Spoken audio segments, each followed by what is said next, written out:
આજે સૌથી મોટી સમસ્યા હોય તો એ છે જે ટેકનોલોજીનો આપણે આશીર્વાદ માનીએ છીએ, સ્માર્ટફોન. જેને જુઓ એ બસ મોબાઈલમાં જ આમ આમ આમ આમ રીલો ફેરવે રાખે, કંઈક ને કંઈક મોબાઈલની અંદર કરે રાખે. કેટલીક વાર તો ચાર રસ્તા પર લોકો રસ્તો ક્રોસ કરતી વખતે પણ મોબાઈલમાં જોતા હોય, અકસ્માત થઈ જાય. ને સૌથી મોટી તકલીફ બાળકોની થાય છે. નાના નાના બાળકોને હાથમાં મોબાઈલ ફોન મા બાપ પકડાવી દે છે અને તેની ભયંકર અસરો આવે છે. કેટલાક મા બાપ સ્કૂલમાં પણ બાળકોને આપે છે, કદાચ કેટલાક મા બાપ એવું વિચારીને આપે છે કે બાળકોની સેફટી માટે, પણ એ સ્માર્ટફોન આ બાળકો માટે ખૂબ જ નુકસાનકારક સાબિત થઈ રહ્યો છે. ત્યારે સરકાર હવે લાવી રહી છે એક પોલિસી. બાળકોના સ્માર્ટફોનના ઉપયોગ માટે શિક્ષકો અને વાલીઓ માટે પણ ગાઈડલાઈન બનાવવામાં આવશે. પ્રફુલ્લ પાનસેરિયાએ અધિકારીઓ સાથે વાતચીત કરી છે, બેઠક કરી છે અને ટૂંક જ સમયમાં નિયમો આવે એવી શક્યતા જોવાઈ રહી છે.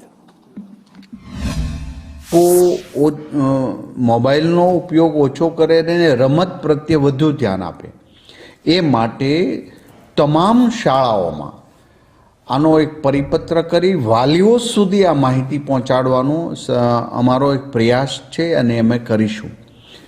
શિક્ષકો ક્લાસરૂમની અંદર ફરજિયાત મોબાઈલ ઉપર પ્રતિબંધ લગાવે. પ્રાથમિક શાળાની અંદર કોઈ પણ બાળક મોબાઈલ લઈને નહીં જઈ શકે એનો પરિપત્ર છે, એનું કડક અમલીકરણ કરીશું. વાલીઓ, શિક્ષકો અને બાળકોની એક ચોક્કસ ગાઈડલાઈન અમે તજજ્ઞો પાસેથી માહિતી મેળવી અને અમે એ પરિપત્ર કરીને વિદ્યાર્થીઓ સુધી અને વાલીઓ સુધી પહોંચે એનું એક અભિયાન સ્વરૂપે ગુજરાતમાં ચલાવીશું.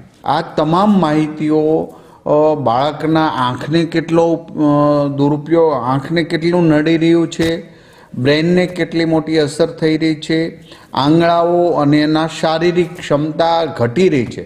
માટે સ્પોર્ટ પ્રત્યે શહેરી મહોલ્લાની અંદર બાળકો ઘરેલું રમત રમે એ બાબતની શાળાઓમાંથી જ જાગૃતતા આવે એવો પણ એક પ્રયાસ થઈ શકે.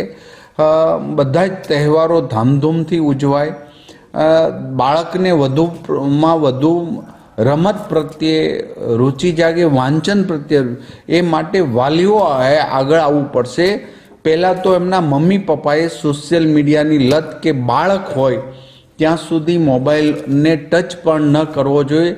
આ પહેલું એમનું તપ હશે.